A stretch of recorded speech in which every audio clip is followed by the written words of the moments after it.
Welcome to Kalyani Telugu channel. నేను మీ కళ్యాణి. అందరికీ ముందుగా ఉగాది పండుగ శుభాకాంక్షలు అండి. ఈ ఉగాది పండగకి సింపుల్గా చేసుకునే 5 రకాల ప్రసాదం రెసిపీస్ చూపిస్తున్నాను. వీడియో చూసిన తర్వాత మీకు నచ్చిన రెసిపీస్ని ట్రై చేయండి.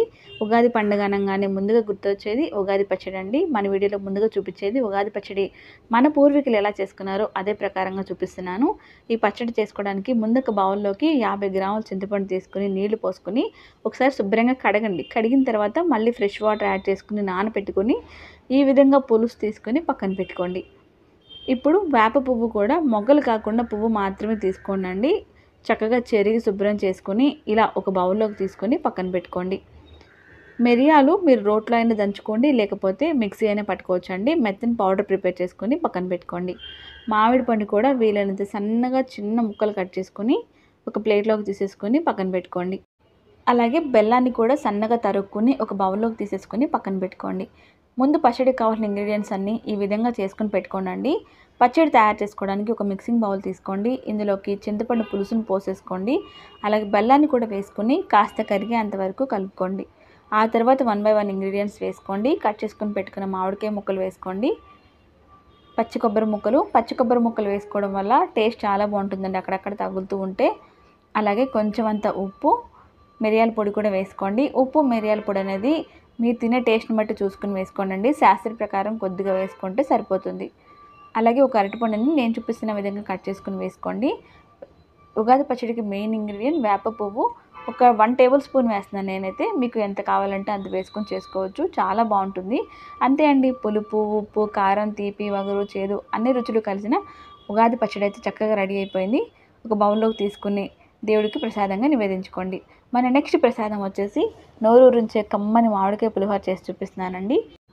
మామిడికాయ పులిహోర చేసుకోవడానికి ముందుగా కుక్కర్లోకి ఒక గ్లాస్ నిండా బియ్యం వేసుకోండి. నేను పులిహోరకి దద్దోజనానికి రెండింటికి కలిపి ఒక గ్లాస్ రైస్ తీసుకుంటున్నాను. శుభ్రంగా 2 సార్లు కడగని నీళ్లు పోసి కడిగిన బియ్యంలోకి అదే గ్లాసున్నర వాటర్ పోసుకుని కుక్కర్ మూత పెట్టేసి స్టవ్ పైన 3 విజిల్స్ వచ్చేంత వరకు మీడియం మంట మీద ఉడికించుకోండి. ఈ లోపల మామిడికాయ చెక్కు తీసుకుని శుభ్రంగా కడిగి తురుముకుని పక్కన పెట్టుకోండి.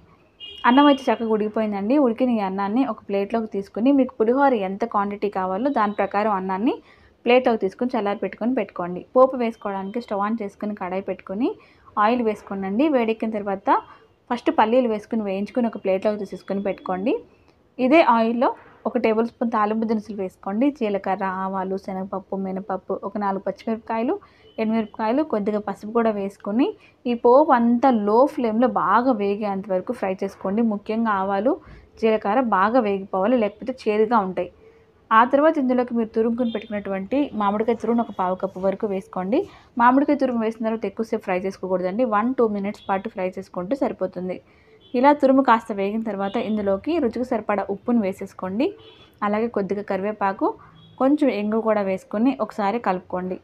ఈ పోపు మొత్తం కలిసిన తర్వాత గ్యాస్ ఆఫ్ చేసేసుకుని మీరు రెడీగా పెట్టుకున్న వైట్ రైస్ని వేసేసుకోండి. అన్నం వేసుకున్న తర్వాత మీరు ముందుగా ఫ్రై చేసుకుని పెట్టుకున్న పల్లీలు కూడా వేసేసుకోండి.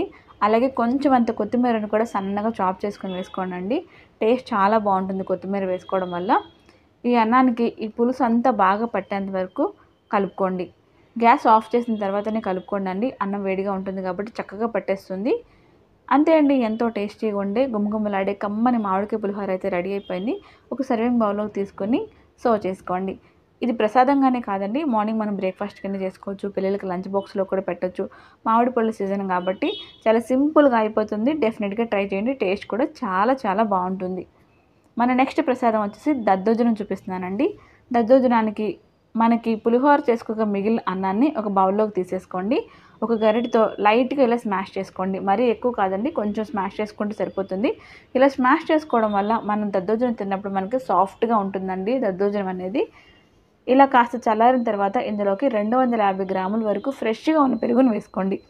అలాగే రుచికి సరిపడా ఉప్పును కూడా వేసుకొని ఈ పెరుగు, ఉప్పు అన్నానికి బాగా పట్టేంత వరకు కలుపుకోండి. ఆ తర్వాత ఇందులోకి కాస్త చల్లారిన గోరువెచ్చని పాలు 1 గ్లాస్ వరకు పోసుకోండి. అన్నం చల్లగా ఉండాలి, పాలు వేడిగా ఉండాలి. అన్నం, పాలు 2 వేడిగా ఉంటే సాల్ట్ వేసుకున్నప్పుడు ఇరిగిపోతుందండి, చూసుకొని వేసుకోండి. మనం కలుపుకుంటే అన్నం ఇంత పలచగా ఉండాలి. అన్నం ఎప్పుడు కూడా పాలు, పెరుగును లేట్గా అబ్జర్వ్ చేసుకుంటుంది. కలుపుకున్నాక ఈ కన్సిస్టెన్సీ ఉంటే సరిపోతుంది. పోపు వేసుకోవడానికి స్టవ్ ఆన్ చేసుకుని కడాయి పెట్టుకొని ఆయిల్ వేసుకోండి. వేడెక్కిన తర్వాత పోపు దినుసులు వేసుకోండి. జీలకర్ర, ఆవాలు, శనగపప్పు, మినపప్పు, మిరియాలు కూడా వేసుకోండి. చాలా టేస్టీగా ఉంటుందండి. అలాగే సన్నగా చాప్ చేసుకొని పెట్టుకున్న పచ్చిమిరపకాయ ముక్కలు కూడా వేసేసుకోండి. కొద్దిగా ఇంగువ వేసుకోండి. ఇంగువ మీ ఆప్షన్ అండి, కావాలనుకుంటే వేసుకోండి, వద్దనుకున్న వాళ్ళు స్కిప్ చేసేయండి. కొద్దిగా ఎండుమిరపకాయలు, కొంచెం అంత కొత్తిమీర, కరివేపాకు కూడా వేసుకుని ఒక్క 30 సెకండ్స్ పాటు ఈ పోపు బాగా వేగనిచ్చి గ్యాస్ ఆఫ్ చేసుకుని మీరు రెడీ చేసుకుని పెట్టుకున్న పెరుగన్నంలోకి ఈ పోపును వేసేసుకోండి. ఇది మొత్తం బాగా అన్నానికి పట్టేంత వరకు కలుపుకొని చక్కగా సర్వ్ చేసుకోండి. అంతే అండి, చల్ల చల్లగా కమ్మగా ఉండే దద్దోజనం అయితే రెడీ అయిపోయింది. సర్వింగ్ బౌల్లోకి తీసుకుని సర్వ్ చేసుకోండి. ఈ దద్దోజనాన్ని ప్రసాదం కింద కాకుండా సమ్మర్ కాబట్టి రెగ్యులర్గా తీసుకున్నా కూడా హెల్త్ కూడా చాలా మంచిదండి. డెఫినెట్గా ట్రై చేయండి. నెక్స్ట్ ప్రసాదం కమ్మని సేమియా సగ్గుబియ్యం బెల్లం పాయసం చేసి చూపిస్తున్నానండి. చాలా సింపుల్, టేస్ట్ అయితే సూపర్గా ఉంటుంది. స్టవ్ ఆన్ చేసుకుని అడుగు మందంగా ఉన్న గిన్నెని చూసుకుని పెట్టుకోండి. 1 టేబుల్ స్పూన్ నెయ్యి వేసుకొని కాజు, కిస్మిస్ వేసుకొని మీడియం ఫ్లేమ్లో లైట్ గోల్డెన్ కలర్ వచ్చేంత వరకు ఫ్రై చేసుకొని ఒక బౌల్లోకి తీసేసుకుని పక్కన పెట్టుకోండి. మిగిలిన నేతిలోకి 1 అరకప్పు సేమియా వేసుకుని మీడియం ఫ్లేమ్లోనే లైట్ గోల్డెన్ కలర్ వచ్చేంత వరకు ఫ్రై చేసుకోండి. ఆల్రెడీ గిన్నె వేడిగా ఉంది కాబట్టి ఎక్కువ టైం పట్టదు. మీడియం ఫ్లేమ్లోనే పట్టుకుని ఫ్రై చేసుకోండి. ఈ కలర్ ఉంటే సరిపోతుందండి. ఇప్పుడు మీరు ఏ కప్పుతో సేమియా తీసుకున్నారో అదే కప్పుతో 3 కప్పులు నీళ్లు పోసుకోండి. సేమియా అడుగంటకుండా ఒకసారి కలుపుకోండి. ఆ తర్వాత ఇందులోకి అదే కప్పుతో 1 అరకప్పు సగ్గుబియ్యం కూడా వేసుకోండి. సగ్గుబియ్యం నేను ఇక్కడ చిన్న సైజ్ సగ్గుబియ్యం వాడుతున్నానండి. తొందరగా ఉడికిపోతుంది, టేస్ట్ కూడా చాలా బాగుంటుంది. ఎవరైనా పెద్ద సైజ్ సగ్గుబియ్యంతో చేసుకోవాలనుకుంటే ఒక 10 నిమిషాలు ముందే నానబెట్టుకోండి. తొందరగా ఉడుకుతుంది, టేస్ట్ కూడా బాగుంటుంది. మీడియం ఫ్లేమ్లోనే అడుగంటకుండా దగ్గర పడేంత వరకు ఇలా కలుపుకుంటూ ఉండండి. ఇప్పుడు ఇందులోకి మీరు ఏ కప్పుతో సేమియా సగ్గుబియ్యం తీసుకున్నారో అదే కప్పుతో 3 కప్పులు కాచి చల్లార్చిన పాలు పోసుకోండి. టోటల్గా నేను ఇక్కడ అరకప్పు సేమియా, అరకప్పు సగ్గుబియ్యం కప్పు క్వాంటిటీ తీసుకున్నాను. 3 కప్పులు పాలు, 3 కప్పులు నీళ్లు పోసుకున్నానండి. ఇవి కరెక్ట్ కొలతలు. ఇవంతా కాస్త దగ్గర పడేంత వరకు కంటిన్యూగా కలుపుకుంటూ ఉడికించుకుంటూ ఉండండి. సగ్గుబియ్యం వేసుకున్నాం కాబట్టి అడుగంటకుండా కలుపుకుంటూనే ఉండాలండి. ఇప్పుడు అదే కప్పుతో సన్నగా తురుముకున్న బెల్లాన్ని 1 కప్పు వరకు వేసేసుకోండి. బెల్లం కూడా కంప్లీట్గా కరిగి కాస్త దగ్గర పడిన తర్వాత ఇందులోకి కొద్దిగా ఇలాచీ పొడి, మీరు ఫ్రై చేసుకుని పెట్టుకున్న జీడిపప్పు, కిస్మిస్ని కూడా వేసేసుకోండి. చివరిగా కొద్దిగా నెయ్యి కూడా వేసుకోండి. వేసుకోవడం వల్ల టేస్ట్ చాలా చాలా బాగుంటుందండి. ఒకసారి మొత్తం కలిపేసుకుని గ్యాస్ ఆఫ్ చేసుకుని సర్వ్ చేసుకోండి. మీకు చల్లారిన తర్వాత కూడా ఈ కొలతలతో చేసుకుంటే సేమియా సగ్గుబియ్యం పాయసం చిక్కబడకుండా అదే కన్సిస్టెన్సీ ఉంటుంది. టేస్ట్ అయితే సూపర్గా ఉంటుందండి. శరీరాన్ని కూడా చక్కగా చలవ చేస్తుంది. నేను చూపించిన ఈ కొలతలతో ఒకసారి ట్రై చేసి చూడండి, మీకు కూడా చాలా చాలా బాగా నచ్చుతుంది. చూస్తారు కదా సేమియా సగ్గుబియ్యం బెల్లం పాయసం ఎలా చేసుకోవాలో, డెఫినెట్గా ట్రై చేయండి. మన నెక్స్ట్ ప్రసాదం వచ్చేసి లాస్ట్ ఉగాది పండుగ అనగానే అందరిలో ముందుగా గుర్తొచ్చేది నేతి బొబ్బట్లు. నేతి బొబ్బట్లని పర్ఫెక్ట్గా స్వీట్ షాప్ స్టైల్లో ఎలా చేసుకోవాలో చూపిస్తానండి. ఇందుకోసం ముందు ఒక గిన్నెలోకి 1 టీ గ్లాస్ శనగపప్పు తీసుకుని నీళ్లు పోసుకుని ఒక 2 సార్లు శుభ్రంగా కడగండి. కడిగిన ఈ పప్పులోకి ఫ్రెష్ వాటర్ పోసుకుని ఒక అరగంట సేపు నానబెట్టుకొని పక్కన పెట్టుకోండి. నానిపోయిన ఈ శనగపప్పుని ఒక కుక్కర్లోకి తీసేసుకోండి. మీరు ఏ కప్పుతో అయితే పప్పు తీసుకుంటున్నారో అదే టీ గ్లాస్లో 1 టీ గ్లాసున్నర వరకు నీళ్లు పోసుకోండి. కుక్కర్ మూత పెట్టేసుకుని మీడియం మంట మీద ఒక 3 to 4 విజిల్స్ వరకు ఉడికించుకోండి. మీడియం ఫ్లేమ్లో ఉడికించుకోవడం వల్ల మెత్తగా చక్కగా ఉడికిపోతుందండి. ఆల్రెడీ పప్పు నానబెట్టుకున్నాం కాబట్టి. ఈ లోపల వేరొక బౌల్లోకి పిండి కలుపుకుందాము. అదే టీ గ్లాస్తో 3 టీ గ్లాసులు మైదా పిండి తీసుకోండి. 1 టీ గ్లాసు గోధుమ పిండి తీసుకోండి. కంప్లీట్గా మైదా పిండితో చేసుకున్నట్లయితే మీకు బొబ్బట్లు సాగుతూ ఉంటాయండి. అలా సాగకుండా ఉండడానికి గోధుమ పిండి వేసుకుంటున్నాము. గోధుమ పిండి చేసుకోవడం వల్ల చల్లారిన తర్వాత కూడా బొబ్బట్లు సాఫ్ట్గా మెత్తగా ఉంటాయండి. ఈ పిండిలోకి రుచికి సరిపడా ఉప్పు, కొద్దిగా పసుపు, కొద్దిగా నెయ్యి కూడా వేసుకొని కొద్దిగా వాటర్ని యాడ్ చేసుకుంటూ మన పిండి చపాతీ పిండి కన్నా కూడా చాలా సాఫ్ట్గా ఉండేలా కలుపుకోవాలి.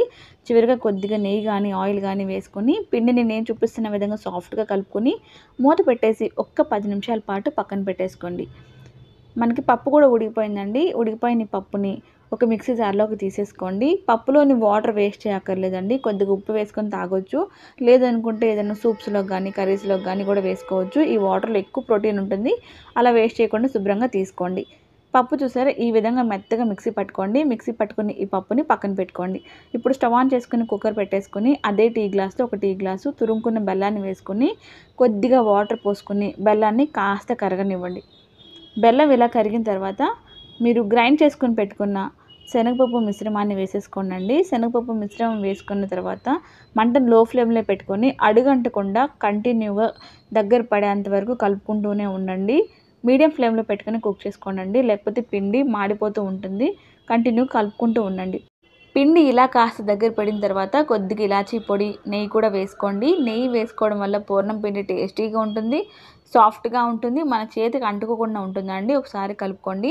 పిండి ఈ కన్సిస్టెన్సీ ఉన్నప్పుడే గ్యాస్ ఆఫ్ చేసుకోండి. వేడి మీద పిండి కొంచెం దగ్గర పడుతుందండి. చల్లారిన కొద్దిగా కూడా ఒక ప్లేట్లోకి తీసుకుని చేతికి కొంచెం నెయ్యి కానీ ఆయిల్ కానీ అప్లై చేసుకుని ఈ పూర్ణం పిండిని కొద్దిగా తీసుకుని మీకు ఏ సైజు పూర్ణం కావాలో ఆ సైజులోకి పూర్ణాలు ప్రిపేర్ చేసుకోండి. ఇలా మిగిలిన బాల్స్ కూడా చుట్టేసుకుని ఒక ప్లేట్లోకి తీసేసుకొని పక్కన పెట్టుకోండి. చపాతీ పిండి కూడా రెడీగా ఉందండి. మూత తీసుకుని పిండిని ఇంకొకసారి కలపండి. కలిపిన తర్వాత మళ్ళీ చేతికి నెయ్యి కానీ ఆయిల్ కానీ అప్లై చేసుకోండి. ఇలా చేతికి నెయ్యి ఆయిల్ అప్లై చేసుకోవడం వల్ల పిండి మనం ఏ విధంగా అయితే మోల్డ్ చేస్తామో ఆ విధంగా మోల్డ్ అవుతుందండి, చేతికి అంటుకోకుండాను. పూర్ణం బాల్ ఏ సైజులో ఉందో చపాతీ ముద్ద కూడా సేమ్ సైజులో ఉండాలి, ఇలా నేను చూపిస్తున్నట్టుగా. ఇప్పుడు ఒక బటర్ పేపర్ తీసుకుని కాస్త ఆయిల్ అప్లై చేసుకోండి. మీరు చేసుకున్న చపాతీ పిండిని తీసుకుని ఇలా చపాతీలాగా ఒత్తుకొని మధ్యలోకి పూర్ణం పిండి స్టఫ్ చేసుకొని నేను చూపిస్తున్న విధంగా క్లోజ్ చేసుకొని బొబ్బట్లాగా ఒత్తుకోండి.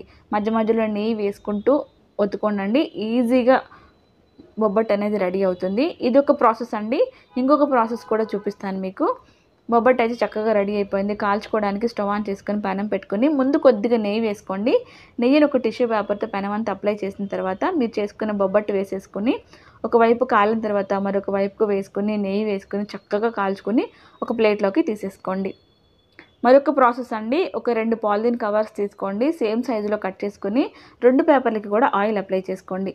మీరు చేసుకున్న చపాతీ ముద్దని ఈ పాలిథిన్ కవర్లోకి తీసుకొని నేను చూపించినట్టుగా చపాతీలాగా ఒత్తుకొని మధ్యలోంచి పూర్ణం పిండి స్టఫ్ చేసుకొని ఇలా క్లోజ్ చేసుకుని ఎక్సెస్ ఉన్న పిండిని మాత్రం తీసేసుకోండి. బొబ్బట్లు మరీ పల్చగా ఉండకూడదు, అలానే మరీ మందంగా కూడా ఉండకూడదండి. నేను చూపిస్తున్న విధంగా మీడియంగా ఉండాలి. పైనుంచి మరొక పాలిథిన్ కవర్ క్లోజ్ చేసుకొని ఇలా నేను చూపిస్తున్నట్టుగా ప్రెస్ చేసుకుంటూ బొబ్బట్లు తయారు చేసుకోండి. ఈ ప్రాసెస్లో సునాయాసంగా మీరు ఎన్ని బొబ్బట్లు అయినా సరే అవలేలుగా చేసేయవచ్చండి.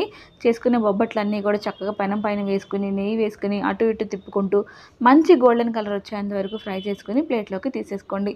నేను చూపించిన ఈ టిప్స్తో ఈ కొలతలతో ఒకసారి బొబ్బట్లు చేసుకొని చూడండి. ఎంత టేస్టీగా ఉంటాయో. మీకు చల్లారిన తర్వాత కూడా మెత్తగానే ఉంటాయండి.